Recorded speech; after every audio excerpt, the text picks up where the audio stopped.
yang tidak saja harus cepat, namun juga mengedepankan akurasi dan kebenaran.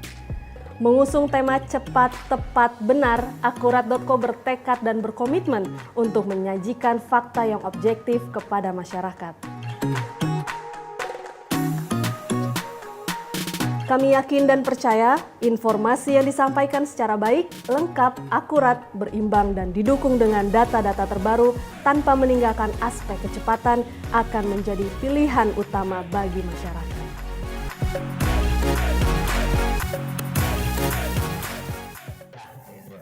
Dan sesungguhnya kemeriahan Islam itu dimulai ya ketika Islam mulai menyebar di luar Jazirah Arab. Ya. Ketika dia bertemu dengan budaya Persia, ya, ada kemeriahan baru.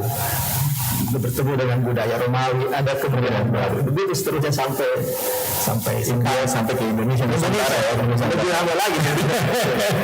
Nah, dan terakhir manusiawi. Ya, manusiawi ini saya pikir adalah sebuah kata kunci yang menarik juga, bahwa Islam ini adalah untuk manusia. Ya, ya, karena itu beragama adalah itu manusiawi. Ya. Karena itu lagi kata mewarna-warni ini yang penting saja. Ya, ya. Bagaimana menurut? Ya, saya panggil David aja. Jadi kalau menurut David itu, jadi saya waktu memulai memahami Islam lebih dalam adalah pada saat fase saya sedang di dalam memulai kehidupan saya sebagai seorang pemain sinetron, istilahnya kalau itu public figure. Jadi muncul di TV, sudah menikmati keadaan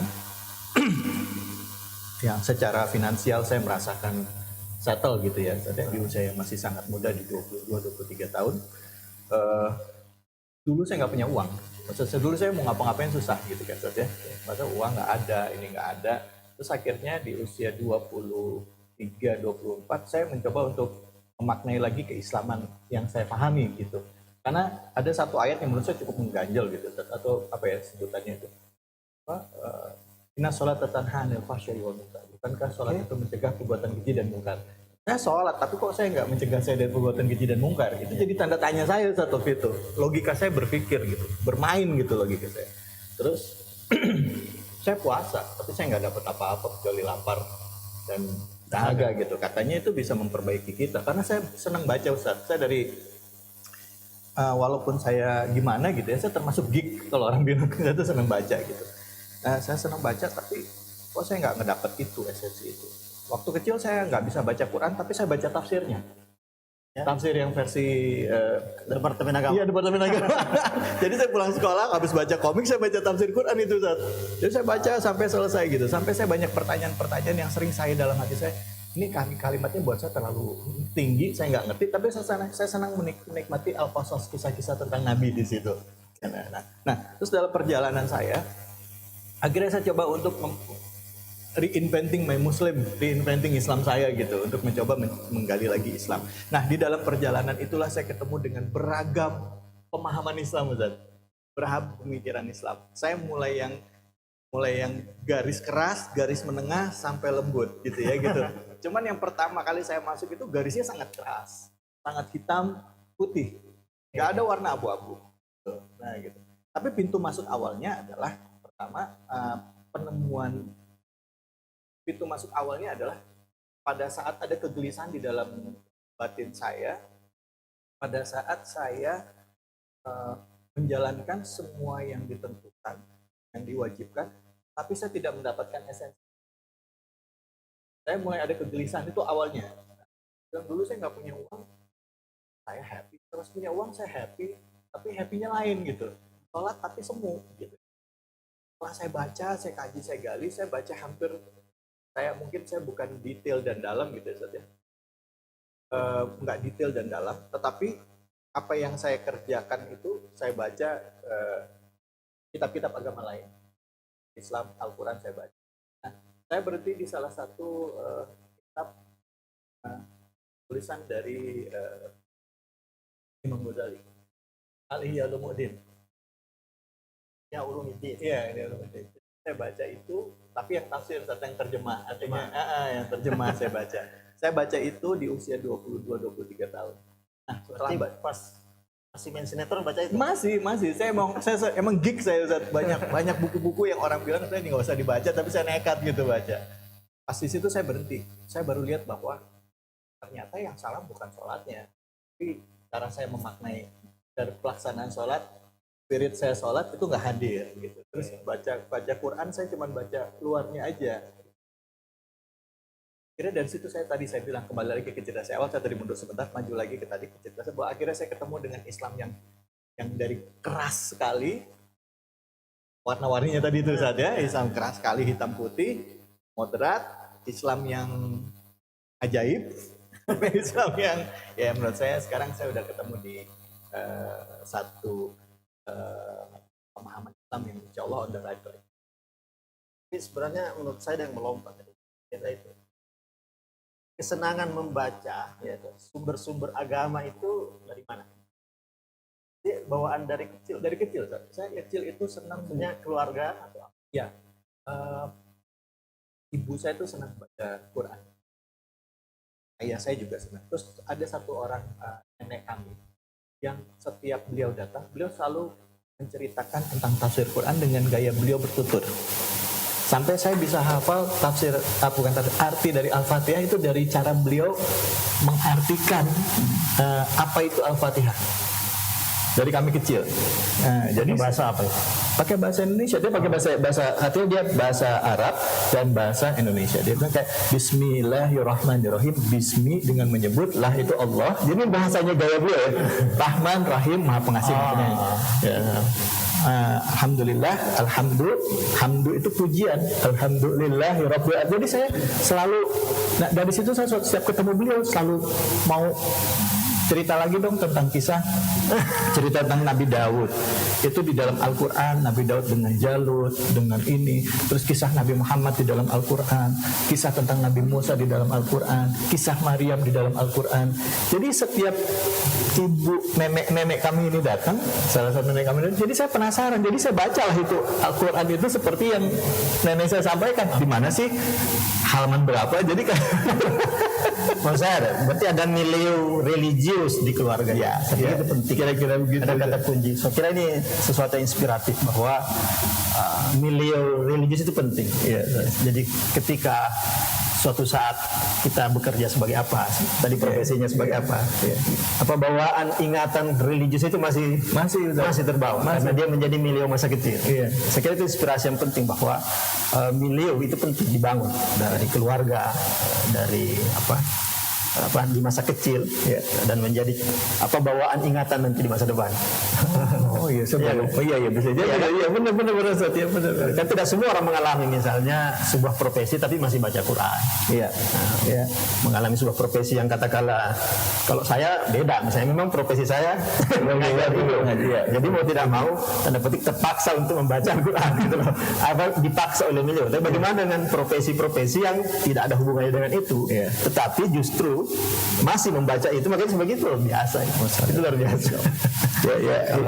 Itu yang jadi jalan hidup. Artinya ya saya ngelihat, saya orangnya sangat kritis Ustaz.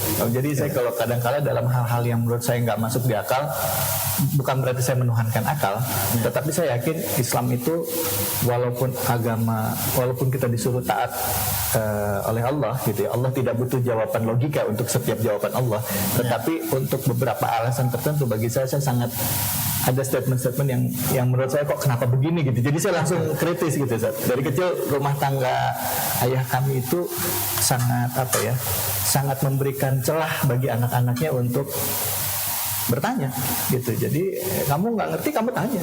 Kalau kamu nggak suka kamu protes. Tapi setelah udah dapat jawabannya kamu cari bener nggak gitu. sangat demokratis. Sangat demokratis saya gitu. Jadi ada ruang, tapi menarik, ada ruang religius, tapi ada ruang kritis yang tetap disediakan. Betul. Itu di rumah tangga orang tua saya begitu. Jadi bahkan ayah saya itu mengajarkan kepada kami bagaimana menjadi orang tua yang tidak sungkan untuk minta maaf sama anaknya kalau salah. Wow.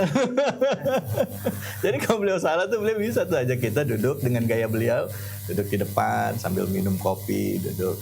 Dia bilang, maaf ya, Papa salah tadi. Wah, saya itu Aduh, saya jadi berkaca-kaca. Ingat almarhum ayat. Begini, saya kira penting kita lanjutkan bicara tentang religiusitas dengan ruang kritis tadi.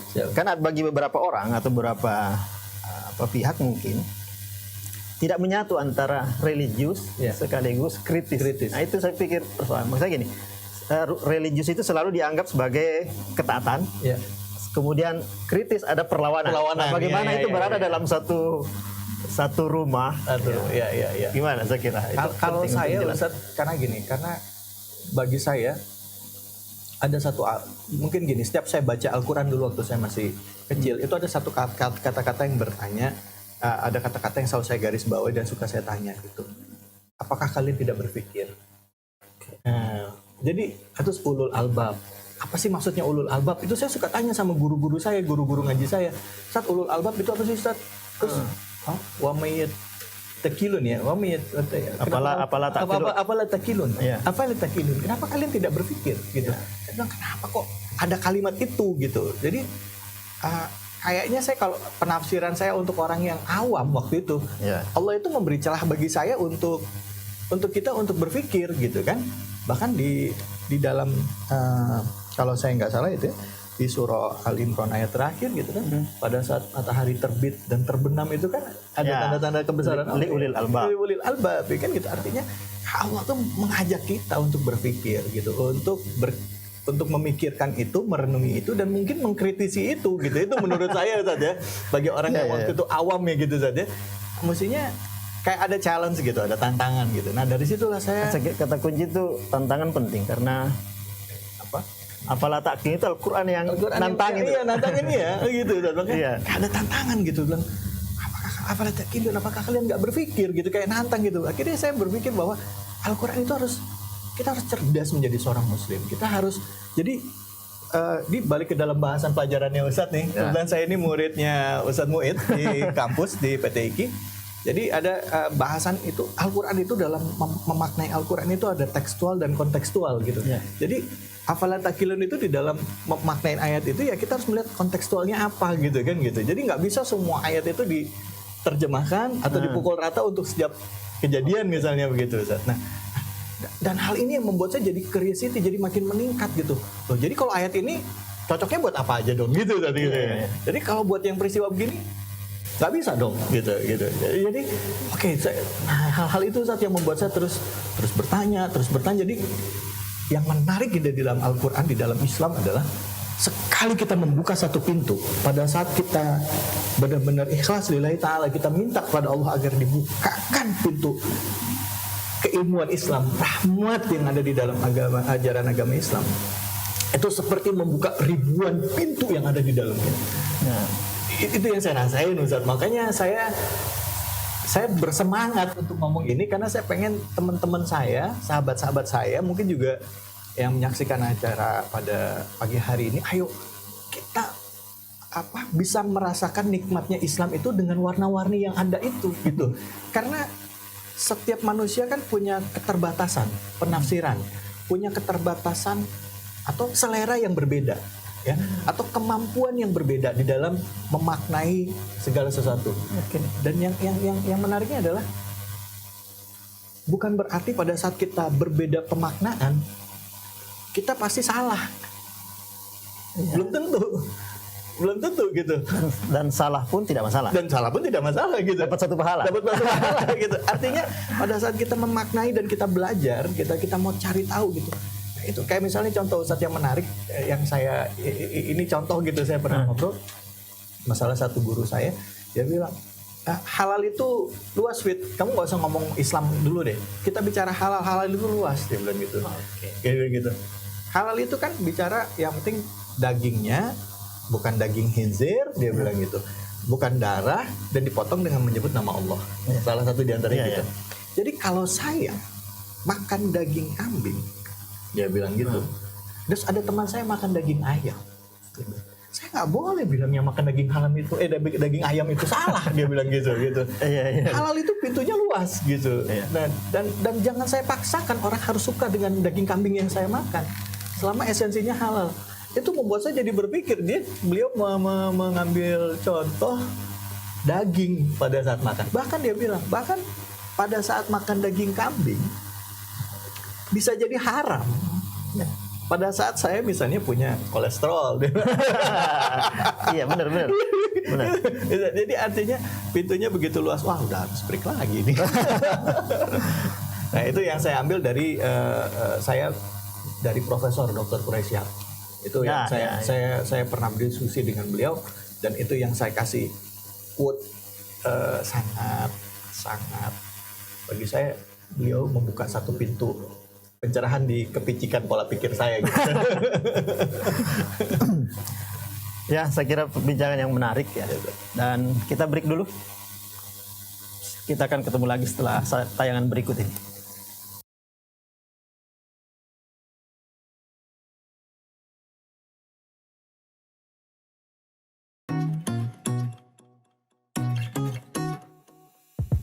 Akurat.co merupakan perusahaan media multiplatform yang lahir dari sebuah gagasan untuk menghadirkan informasi yang tidak saja harus cepat, namun juga mengedepankan akurasi dan kebenaran. Mengusung tema cepat, tepat, benar, Akurat.co bertekad dan berkomitmen untuk menyajikan fakta yang objektif kepada masyarakat. Kami yakin dan percaya informasi yang disampaikan secara baik, lengkap, akurat, berimbang, dan didukung dengan data-data terbaru tanpa meninggalkan aspek kecepatan akan menjadi pilihan utama bagi masyarakat.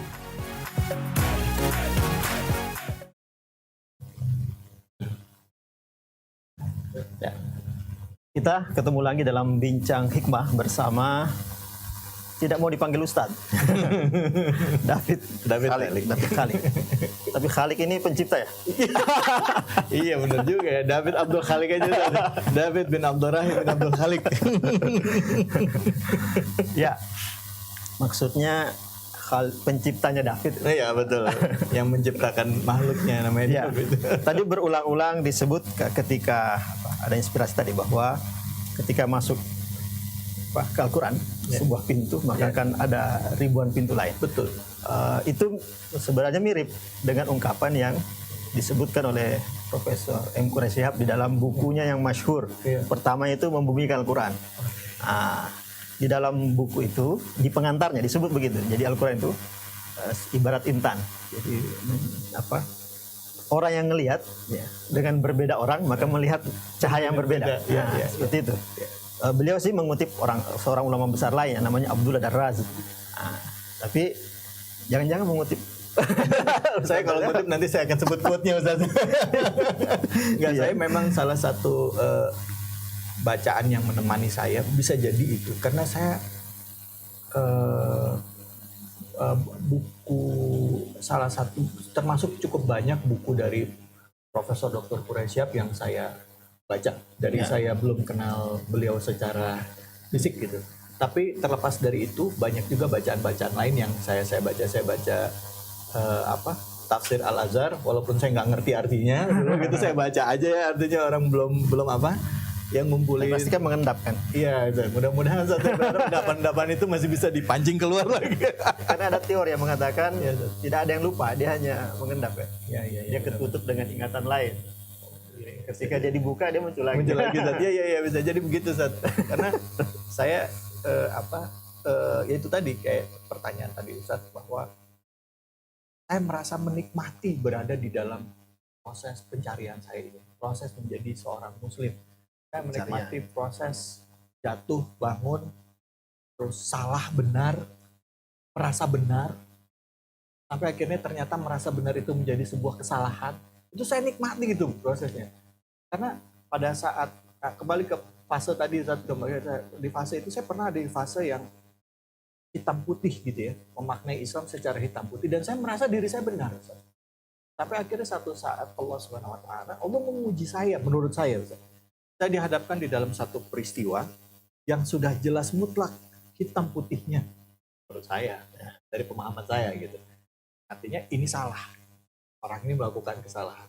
Saya melakukan penghakiman terhadap sebuah kejadian tersebut. Tapi lingkungan sekitar saya tidak melihat itu, Ustaz.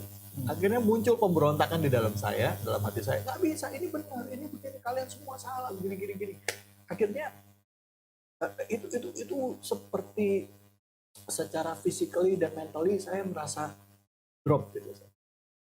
Akhirnya saya masuk ke dalam fase perenungan yang cukup lama, sampai akhirnya saya lihat bahwa ternyata baru bisa benar-benar mengerti makna bahwa pada saat kita merasa diri kita benar, jadi 90% atau 99% itu kita ada di dalam kesalahan. Sama seperti iblis yang merasa dirinya benar pada saat Allah perintahkan untuk tunduk kepada Adam gitu.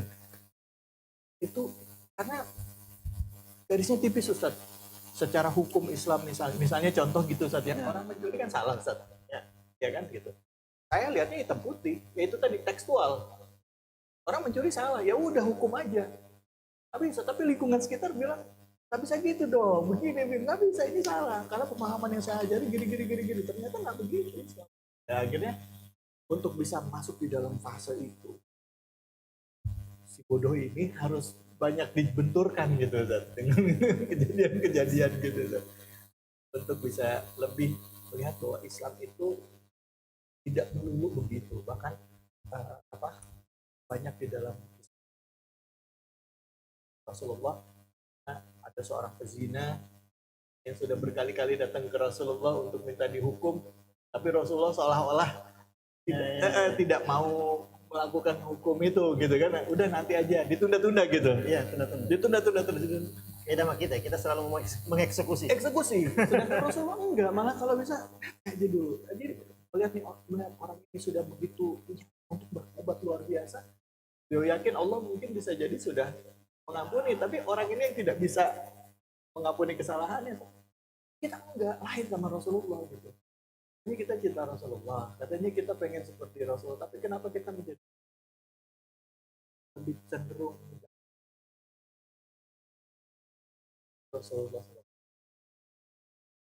Kalau kita hubungkan tidak menghati, tadi menyebut cari dalam pencarian. Ya, Saya kira ada hubungannya ya. Begini, kita kan ya, di kuliah kan? ya betul Ya, kalau ya itu bahasa Arabnya tolib. Tolibul ilm. Tolib itu dari kata tolab. Tolab itu nyari. Problem kita ketika agama, kadang kita itu tidak berlaku sebagai pencari, berlaku sebagai penemu. Pada saat kita merasa menemu kebenaran, disitulah kita mulai menghakimi yang kita anggap salah. Iya. Coba kita turunkan sedikit giginya. Kita sebagai pencari. Tadi pencari, saya juga pencari. Maka saya tidak akan mudah menghakimi. Jangan pencarian saya salah dan dia benar, kan seperti itu. Bahkan seorang guru ya, kalau bahasa Arab itu, dia harus sekaligus sebagai seorang talib. Di guru kalau udah berhenti belajar, dia bukan guru lagi. Di semua guru adalah pelajar. Walaupun tidak semua pelajar adalah guru. Ya, guru ada pelajar, tapi tidak jadi guru. Tapi kalau guru, dia harus pelajar. Kapan dia berhenti belajar, maka muridnya lebih pintar dari dia. Oh iya benar. Apalagi di zaman sekarang kan. Sumber ilmu bisa dari mana-mana. Dari internet, dari Mbak Google. Jadi ya, saya kira seperti itu. Jadi umat Islam kadang sampai kepada derajat penghakiman karena merasa sudah menemukan kebenaran. Dia mudah coba kalau dia menjadi, dan itu jadi kalau saya melihat itu, ya saya nggak mencoba, tapi saya melihat ABG beragama. Kalau anak ABG itu kan aku beragama itu ngerasa paling jago, ya, paling hebat, paling benar gitu. Dan saya yakin darah muda. Dan saya yakin orang-orang mungkin di dalam proses pencariannya pun pernah mengalami. Dan saya lihat masyarakat di negara kita ini tidak sedikit yang berhenti di fase itu. Artinya Karena sudah menemukan kan? iya, merasa sudah menemukan dan sudah langsung pukul rata bahwa ini yang paling benar, yang salah. Yang ini salah, kami yang paling, padahal Islam nggak mengajarkan begitu. Saya ingat ada salah satu kisah bagaimana seorang itu begitu memberikan umatnya, sebagai pada umatnya, eh, apa, pada saat Rasulullah SAW perintahkan kepada sahabat untuk pergi ke Bani Quraiza, dan kau sholat asar kecuali kau sampai di tempat Bani Quraiza, katanya gitu. Nah, pada saat di tengah jalan sebelum ternyata udah mau nyampe maghrib ini, mereka belum nyampe. Gitu. Akhirnya kelompok ini terpecah belah, menjadi dua gitu. Sebagian itu menjalankan sholat asar di jalan, sebagian lagi menjalankan sholat asarnya di tempat Bani Quraiza, walaupun waktunya sudah bukan waktu asar. Akhirnya mereka kembali ke tempat Rasulullah. Sekembalinya mereka menceritakan, dan jawaban Rasulullah terhadap dua peristiwa itu, yang sholat di tengah jalan dan yang satu lagi yang sholat di tempat Bani Quraiza, dua-duanya dibenarkan oleh Rasulullah. Itu dalam urusan Sholat loh, padahal hukumnya aja udah jelas.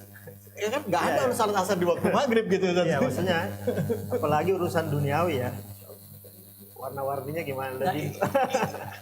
Artinya Rasulullah, jawaban Rasulullah itu kalau saya nggak salah ya, saya mau saya diluruskan ya, artinya yang saya pahami adalah pada saat dijawab kalau orang yang sholat di tengah jalan itu adalah orang yang paham, gitu kan, kalau nggak salah gitu. Jadi orang yang sholat di tempat Bani Quraiza walaupun sudah melewati waktunya adalah orang yang cinta terhadap apa yang aku perintahkan. Jadi artinya ada pintu kemampuan orang, ternyata dia mampu menafsirkannya cuma sebatas itu, dia nggak niat untuk apa, dan ternyata dibenarkan oleh Rasulullah gitu. Ya Allah, kita manusiawi agak iya, kita kadang-kala ya termasuk diri saya gitu kan, kita lebih dari Rasul gitu maksudnya, karena Rasulullah aja memberikan allowance gitu, kemampuan orang di dalam ternyata masih sebatas ini, masih berproses Rasulullah. Tapi akhirnya kita harus sampai pada sebuah pertanyaan. Kalau semuanya menjadi boleh dan berwarna-warni, apakah tidak ada contoh misalnya? Dari awal, di segmen pertama tadi disebut ulul albab. Dalam Al-Quran itu kan ada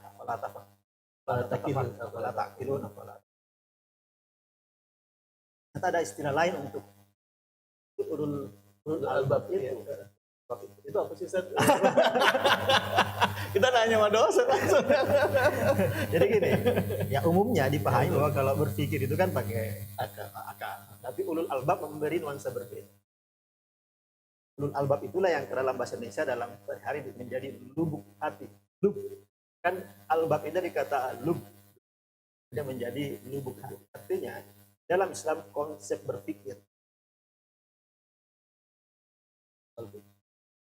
Contoh yang tadi, ya, sholat itu kan, yang mengikuti perintah Rasul sebagai cara strict tadi, nah, dia memakai hatinya, dia ikut Rasul. Kalau yang tadi yang berkreasi, dia memakai ininya, dan ternyata semua dibenarkan.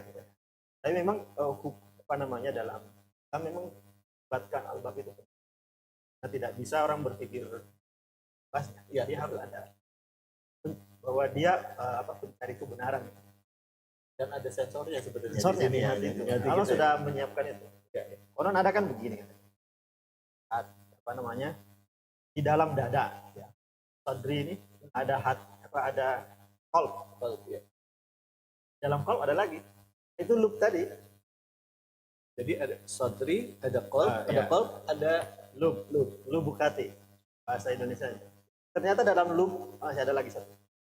Sir yang tersembunyi di dalam sir. Ada istilahnya itu hati berdesir. Itu lebih di dalam lagi. Nah itu di sini ya, kalau misalnya kita mudah menghakimi orang, maka apakah kita tahu hatinya?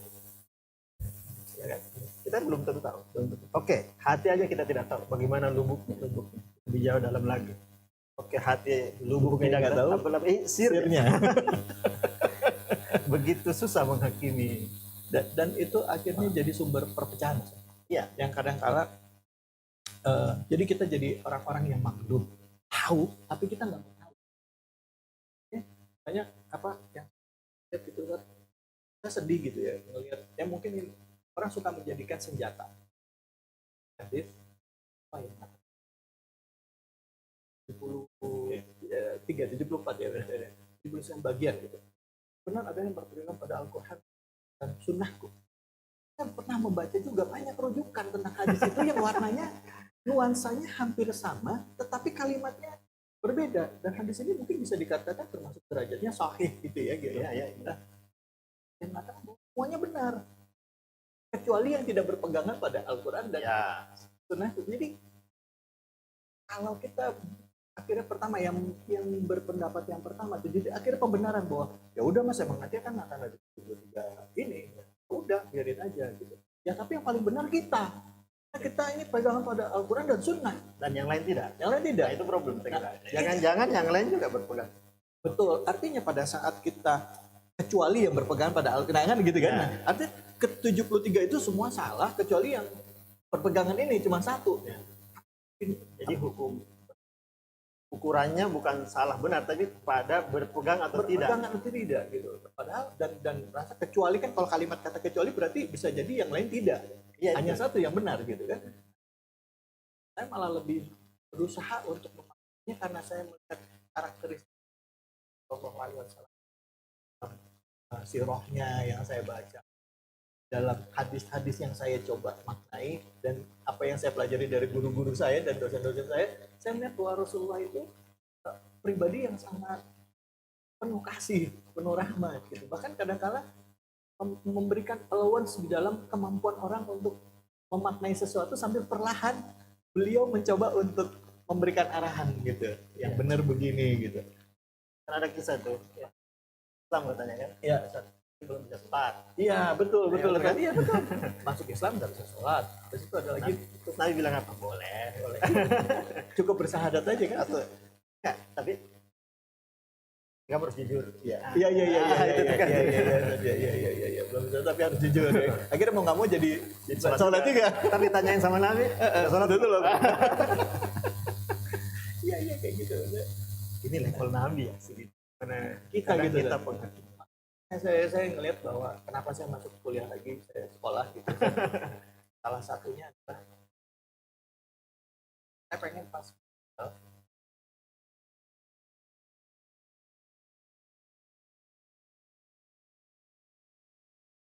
pemahaman Islam. Kan kalau udah waktunya saya selesai, mudah-mudahan saya udah memakai. Nah, diajarkan oleh Allah memberikan. Saya pengen terus saya supaya itu pada saat waktunya kita did my best, saya udah melakukan yang baik. Walaupun saya punya 1000 keburukan di dalam saya, tapi saya gitu. Saya pengen jadi menjahit semua perbedaan yang ada. Ini dong, kita umat Islam bersatu. Kita harus kuat, kita harus bisa jadi satu bagian, bukan yang terbelah dan bukan bagian yang memecah belah gitu. Itu yang saya pengen dan saya melihat apa yang kami dapatkan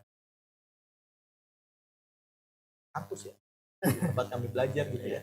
Saya mendapatkan itu dan kami sangat enjoy dengan itu.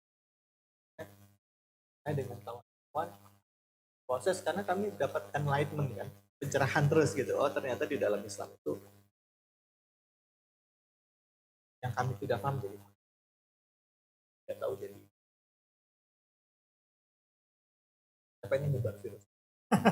Saya pengen nyebar virus bahwa Islam itu. Saya selalu ingat apa yang Pak Dokter sampaikan ke kami. Maaf saya izin panggil beliau ini dokter kami gitu. Pak Dokter menyampaikan ke kami bahwa Islam itu gampang kok mas lihat indikatornya. Islam itu rahmatan lil alamin. Kalau sesuatu yang tidak rahmatan lil alamin bisa jadi diduga keras bukan Islam. Gitu. Kata beliau. Jadi indikatornya itu aja rahmatan lil alamin bahwa Islam itu ada. Jadi segala sesuatu yang tidak menyebarkan kedamaian, sesuatu yang tidak ketentraman buat sekitarnya, tidak memberikan kesejahteraan buat sekitarnya, merusak, Nah, jadi sangat diduga keras bukan Islam, karena Islam itu sudah pasti rahmatan lil alamin, sama aja kalau Bukan rahmatan bagi satu kelompok. bukan satu kelompok gitu, tapi bagi seluruh alam semesta gitu, tidak merusak alam, tidak mengganggu orang yang lain yang beda pendapat. Bahkan ya kalau saya lihat kan Islam di zaman Rasulullah SAW bagian besar itu eh, mereka masuk Islam ya karena melihat akhlaknya Rasulullah yang mulia gitu. Nah, ada yang menarik melihat Rasulullah SAW. Kita melihat Rasulullah kan sangat manusiawi ya. Iya. Dia lahir tanpa seperti tidak terlahir dengan kekuatan super gitu. Bahasa saya gitu. Umur berapa ibunya, dan beliau lahir dari tuan yang kaya ya. Nah, tapi terhormat karena Ya. menjadi apa ya. Kemudian harus berpindah dari kakeknya. Itu manusiawi proses. Artinya Rasulullah mau mengalami paling tidak mengalami perasaan bukan orang kaya, bukan pemilik, kemudian merasa mengalami bagian di mana hanya punya seorang ibu jaganya, masyarakat yang tidak menghargai perempuan. Bayangkan itu sebuah kenyataan yang berat betul, yang terpinggirkan sampai diboikot kan. Karena itu ada satu spirit di dalam Rasul adalah kepada itulah rahmatan lil alamin. Karena itu banyak yang ikut ke Rasulullah, banyak yang merasa Terzolimi, perempuan, janda tua yang mereka, mari kita kalau spirit agama yang seperti itu yang disebut tadi rahmatan lil alamin hilang. Ketika agama harus kembang sedemikian rupa, maka spirit pembelaan kepada yang lemah ini harus selalu dikobarkan. Jangan sampai umat Islam malah penindas, itu kan problem. Karena kita, terutama di Indonesia kan kita mayoritas ya, kita mayoritas karena dia rahmat dari saatnya kita beri. Oke, baik Ustaz, saya malah pengen nanya mau Ustaz yang jadi gatal di saya. Maaf ya Ustaz, Ya kita break dulu, kita akan setelah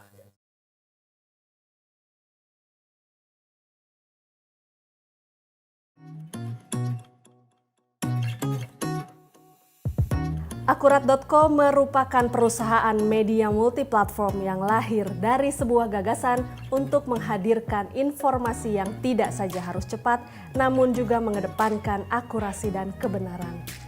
Mengusung tema cepat, tepat, benar, Akurat.co bertekad dan berkomitmen untuk menyajikan fakta yang objektif kepada masyarakat. Kami yakin dan percaya informasi yang disampaikan secara baik, lengkap, akurat, berimbang, dan didukung dengan data-data terbaru tanpa meninggalkan aspek kecepatan akan menjadi pilihan utama bagi masyarakat. kita lanjut lagi. Sekarang sesi menjawab pertanyaan dari netizen. Ada beberapa pertanyaan masuk lewat YouTube. Kan live streaming. Nah, pertanyaannya agak dewasa ini, 11 tahun ke atas. Bagaimana membangun rumah tangga bernapaskan Islam menurut saya kali? kalau ya, membangun rumah tangga itu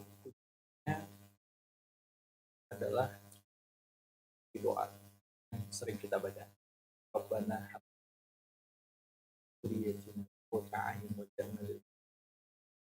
saat kita meminta kepada Allah, dapatkan atau diberkahi dengan istri dan anak-anak yang menjadi adil, kata kunci belakangnya pada saat itu, ya kan, jadikan kami imam bagi orang-orang yang bertakwa. Kalau saya pakainya kita putar balik. Kalau nikah mau rumah tangganya bahagia, ya kuncinya ini, kita putar balik yang di depan. Itu yang imamah ini harus ada di depan. Jadi pada saat kita menikah itu ibadah yang berjamaah, imamnya mesti benar, baru ada makmumnya. Kalau kita rukunnya kita jalanin semua, insya Allah pernikahannya sakinah mawaddah warahmah. Tapi kalau kalau imamnya nggak benar, makmumnya juga nggak benar, sama kayak sholat kan. Kalau kita sholat, imamnya salah, nggak ngerti rukun, maka sholatnya gugur atau batal. Nah, pada saat kita mau menikah, kita mesti paham apa yang jadi tanggung jawab. Yang punya kunci di dalam pernikahan paling utama, imam. Jadi kalau saya masih belum pantas, saya harus pantas. Saya jadi imam. Selama berproses ya saya harus jadi imam. Selama pernikahan itu ya saya harus memantaskan diri saya terus. Belajar terus gitu. Memantaskan dengan belajar terus.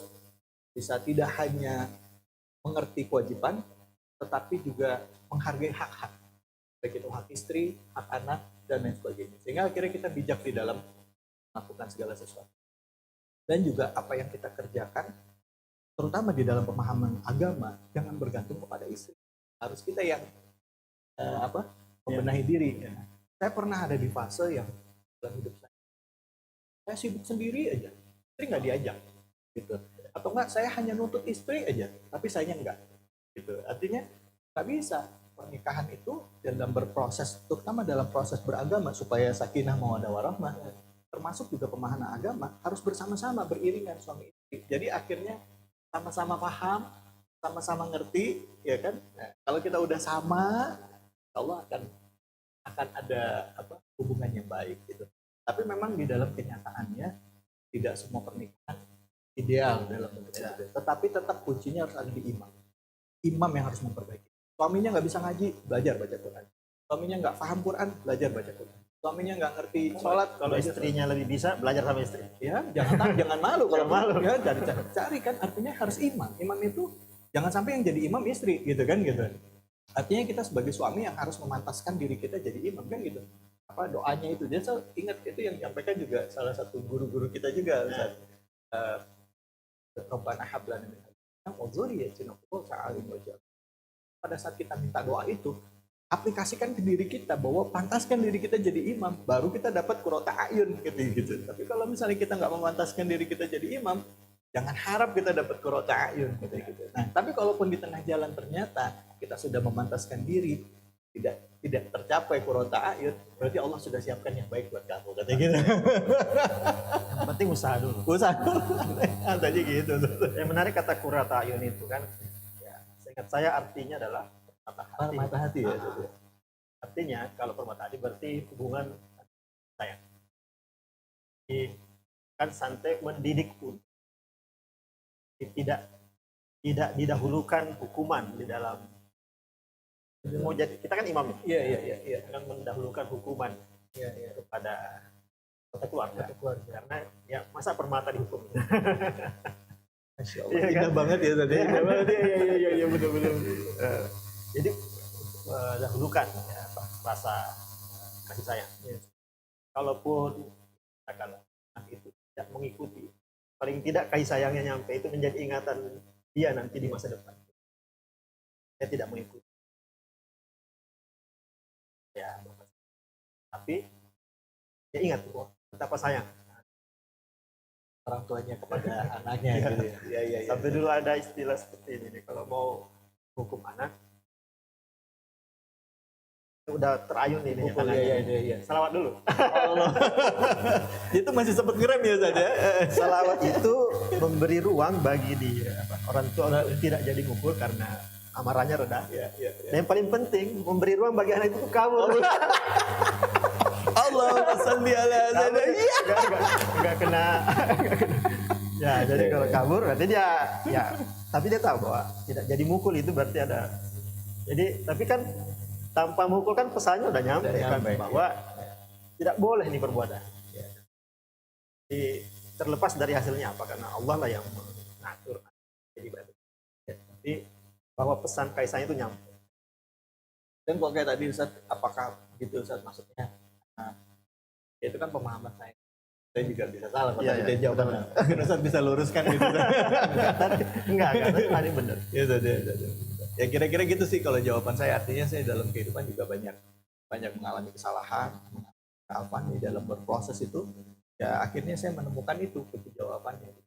Hidup ya akhir usia saya ini di 30 udah 40 ya Ustaz ya. Terus saya menemukan kuncinya ya dari doa itu. Doa itu tidak harus diamalkan. Orang suka bilang amalkan doanya, Sebenarnya mengamalkan tuh bukan cuma membaca 100 kali, 1000 kali gitu. Itu Jadi, namanya amalan. iya amalan, makanya kan orang suka gitu. Bukan diamalkan. Ya, ini amalin nih, dia bilang gitu kan. Diamalin ternyata dibaca, padahal bukan itu. Orang cuma mengaplikasikan ke dalam diri kita. Itu salah satu bentuk diamalkan ya, Zat, ya. Emang sayanya aja nih yang bodoh nih, perbanyak belajar. Ya, kita ke Pertanyaan kedua. tadi ungkapan David ini soal ABG beragama. Gitu. Itu kan tidak buruk sesungguhnya kan, baik. Sekarang pertanyaan adalah bagaimana dia nanya ya, bagaimana kalau mengukur bahwa kita berada di fase itu dan bagaimana melanjutkan biar kita menjadi baik.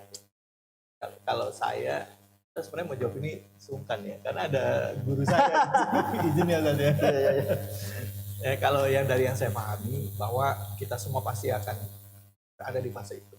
Pada saat kita memulai, kita merasa diri kita benar terhadap ini, terus sampai akhirnya nanti kita akan ketemu di tahap moderasi. Kita bisa berada di tengah-tengah lah, tidak ke kanan, tidak ke kiri gitu. Salah satu yang saya lihat adalah dari kawan-kawan yang mengalami buka. Selalu membuka, jadi jangan pernah berhenti gitu.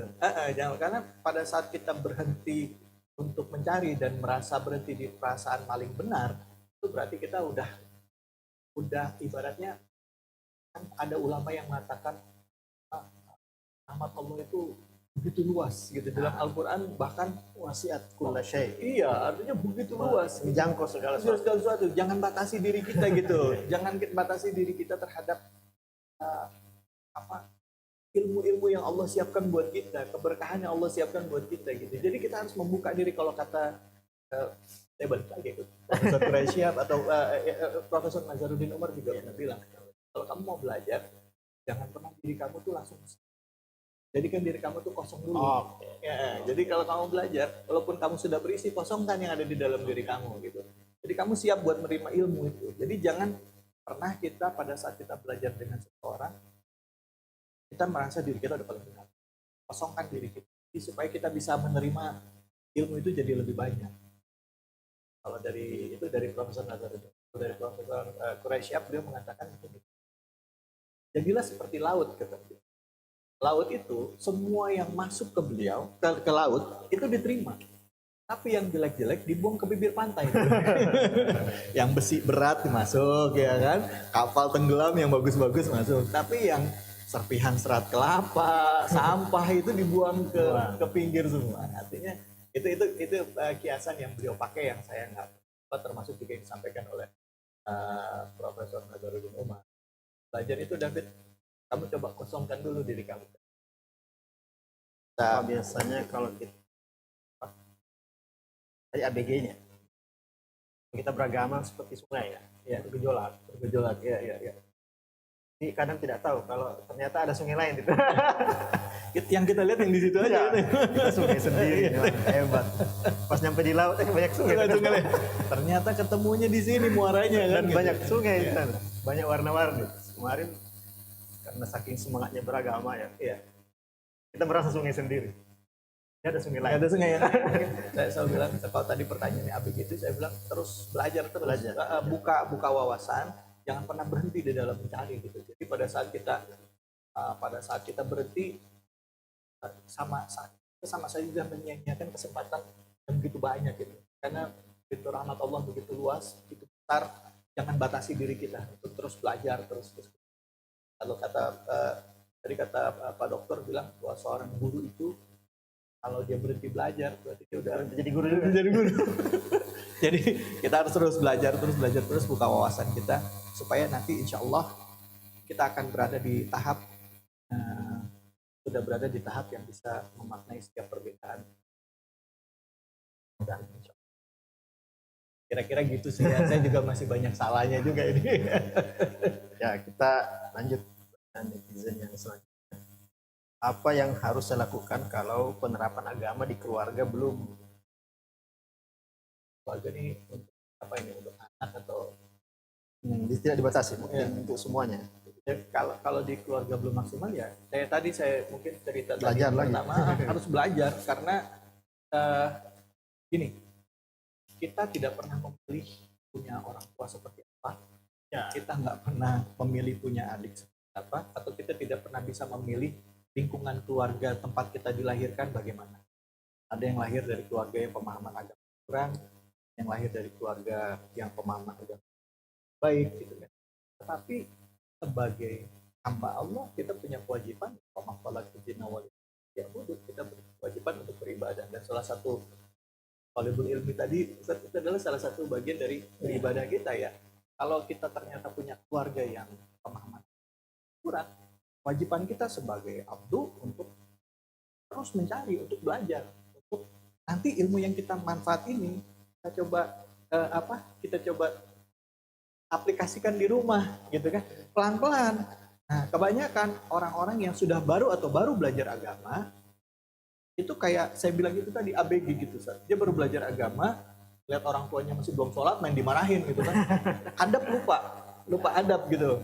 Ayah, sholatnya nggak bener nih begini. Bahkan bisa kalau ngeliat orang tuanya melakukan kesalahan itu membentak-bentak orang tua. Padahal Islam itu, adab itu adalah bagian dari orang yang ilmu ya, Ustaz ya. Kalau nggak salah Ustaz pernah ngomong gitu ya. Ya. Saya ingat kami pernah berdiskusi di dalam kelas pada saat penegakan bagaimana pada saat kita berbicara terhadap orang tua, pada saat kita melihat pemahaman agama orang tua kita belum ini. Adab yang didahulukan, kalau nggak salah saya lupa ya. Iya, jadi itu saya ingat itu Ibrahim. Ya? Nabi Ibrahim, betul Kan Ustaz orang ya. tuanya. Iya. Tapi kan Al-Quran mengatakan ingat itu orang tua kamu. Orang tua kamu. Cara Nabi Ibrahim menegur orang tuanya begitu indah, tidak menghina, tidak, tapi mengajak orang tuanya berpikir kan, dikasih kapak ya kan, kita dikasih apa tuh diajak dialogis gitu. Iya. Itu ayat dialogis antara anak dengan ayah, bukan ayat berdebat antara ayah dengan, tapi anak Ini bukan Nabi dengan siapa? Iya, anak dengan ayah gitu, bahwa diajak berpikir. Yang itu adalah patung yang itu gitu kan. Nggak mungkin. Ya, akhirnya diajak berpikir gitu kan. Nah, itu tadi ayat yang tadi ya, untuk mengajak orang berpikir lagi itu tadi saat itu. Masa Tuhan kan, Allah kan pencipta. Iya. Ayah malah nyiptain Tuhan. Itu kan dialog buat patung kan? Buat patung. Itu kan kayak caranya tuh indah gitu.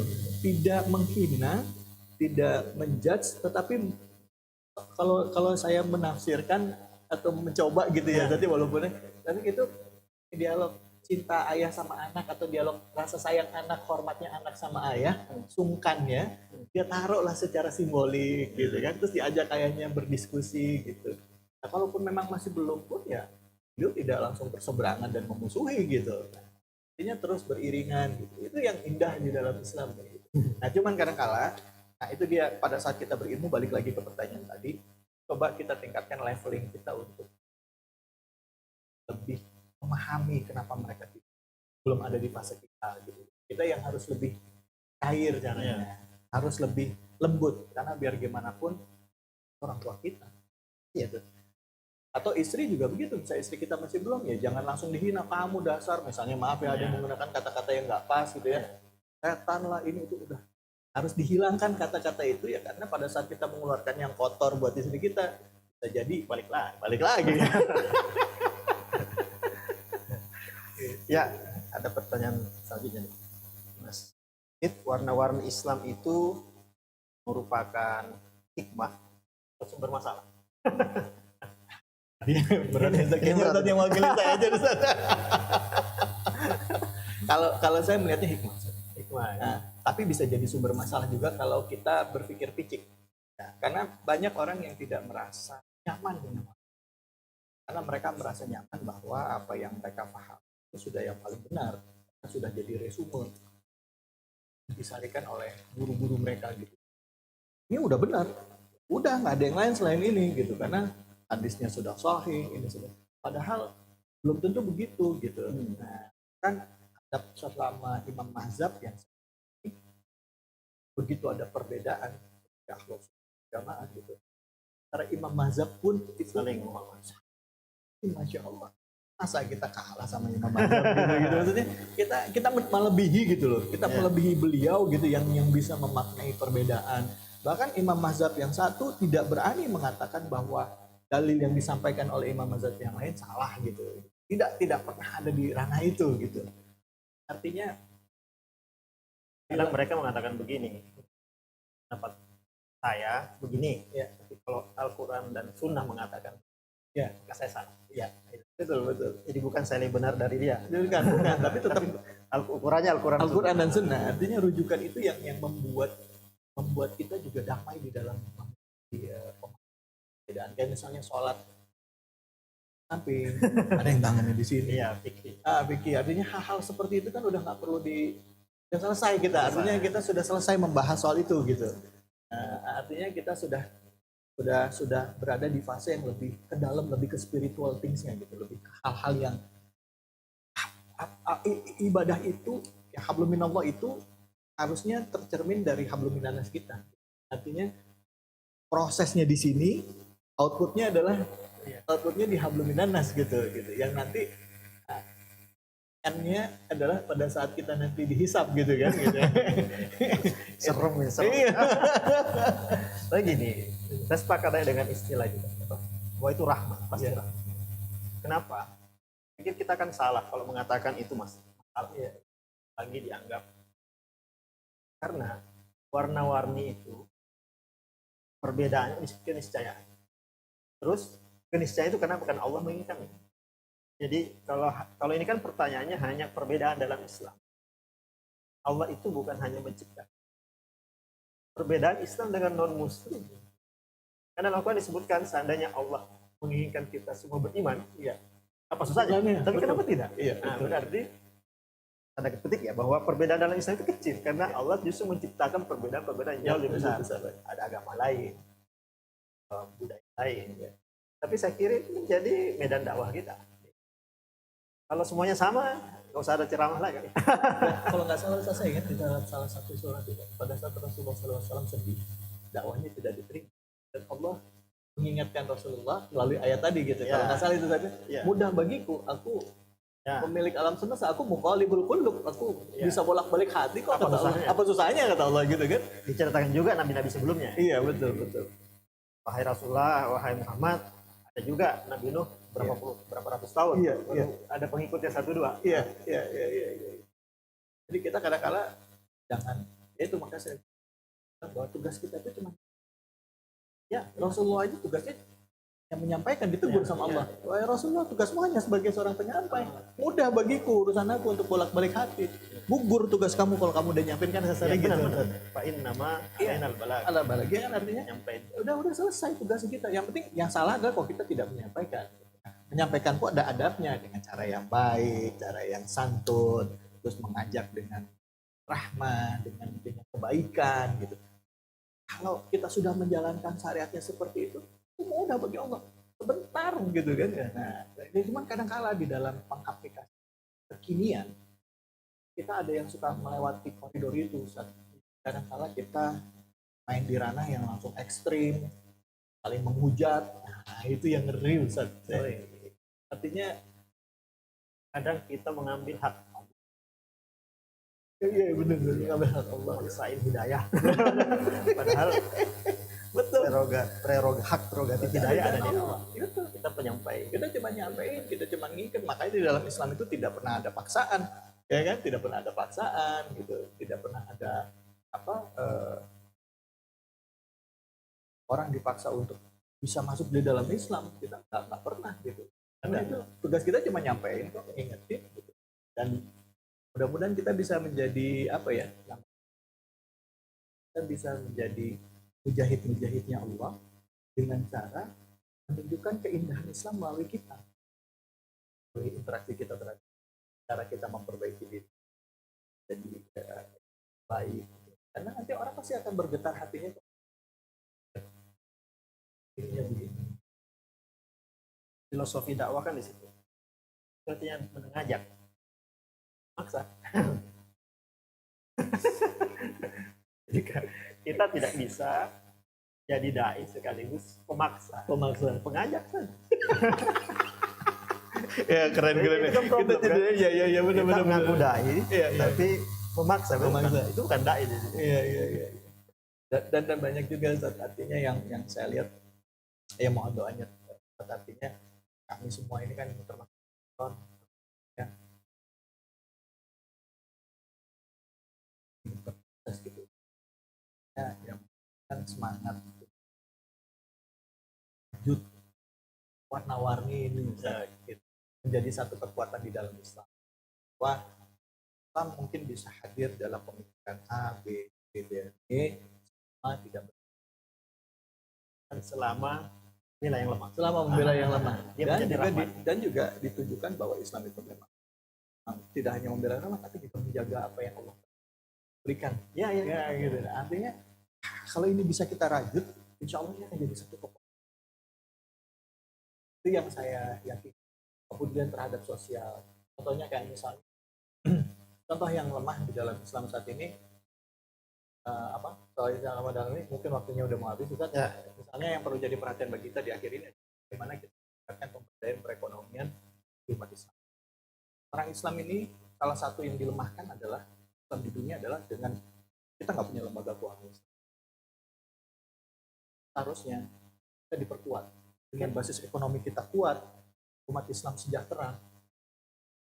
Allah pemahaman keagamaan kita, terus bagaimana menjadikan Islam itu yang peduli terhadap sekitar, terhadap sesama, itu bisa kita wujudkan.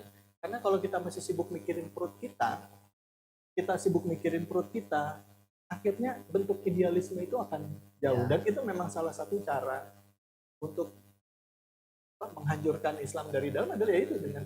Nah, justru kita harus perkuat basis ekonomi kita, bergandengan tangan, semoga Islam bisa menjadi rahmatan.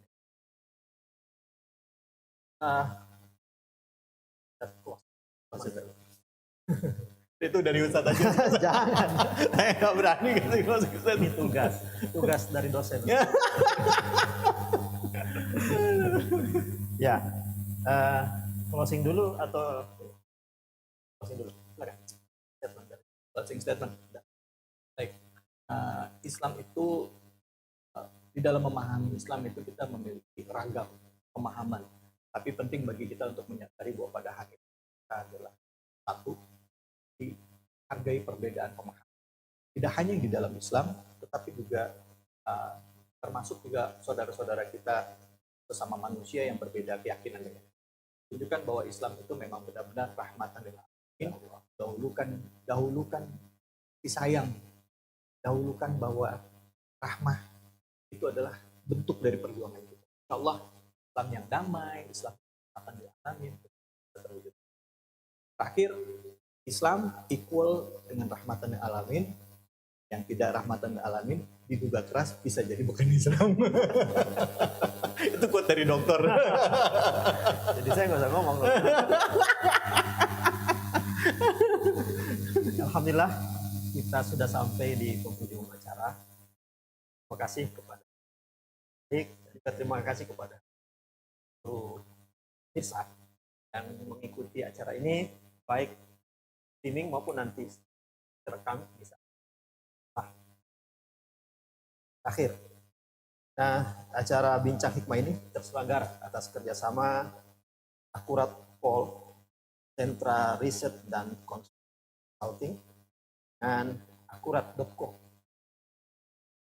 Program kita bertujuan untuk memberi inspirasi. Dan setelah acara ini, atau sepanjang acara ini, ada inspirasi-inspirasi yang menarik bisa menjadi baik Muslim yang lebih baik, rahmatan lil alamin, menghargai warna-warni di dalam Islam dan juga warna-warni di dalam kemanusiaan. Terima kasih. Assalamualaikum warahmatullahi wabarakatuh.